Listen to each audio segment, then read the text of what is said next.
Namaste everyone, welcome back to our channel. My name is Gayana. In this video, we are going to learn the pose called Dwi Pada Koundinyasana.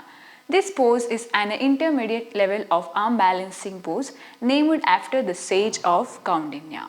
This pose requires a lot of strength on your core, hip flexor, and while also we should take a support of your hamstring and the legs. Before moving to the asana practice, let us see a few contraindications of this pose.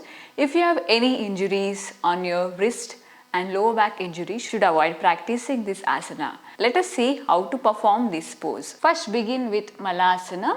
From Malasana, make sure try to join your feet together and knees together like this. First you should learn to sit in this pose. After this, now slowly twist your trunk as much as possible. Then try to place your both palms on the mat. So before learning the Dwi Pada Koundinyasana, make sure try to practice the Parsva Bakasana.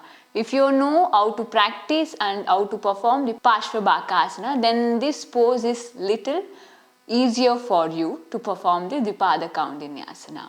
If you don't know how to perform the Parsva Bakasana, do watch it. I have put the link of the video in the description box. First let us see the Parsva Bakasana.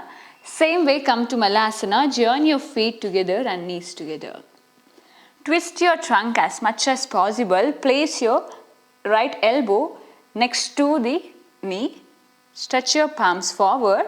Now slowly from here, lift your heels up, bend your elbows next to the hip, slowly lean forward, slowly try to lift your one leg up, other leg up and balance.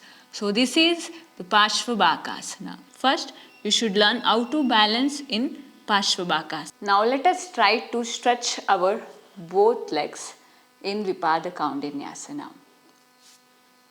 Now slowly twist your body same way. Now let us try to lift our body in the Parsva Bakasana. Okay, slowly bend your elbows, bend forward down. Now slowly lift your both legs up into Parsva Bakasana. Now slowly stretch your legs by balancing and stay there. Slowly bend your legs and relax. Make sure try to practice this asana on the both sides. Benefits of this pose: improve the sense of balance, strengthens the arms and the wrist, tones the belly and the spine, stretches the hamstring muscles. I hope this video is helpful for you with the practicing of Dwi Pada Koundinyasana. Make sure to hit the like button and comment down in the comment section. See you on another video. Till then, take care and namaste.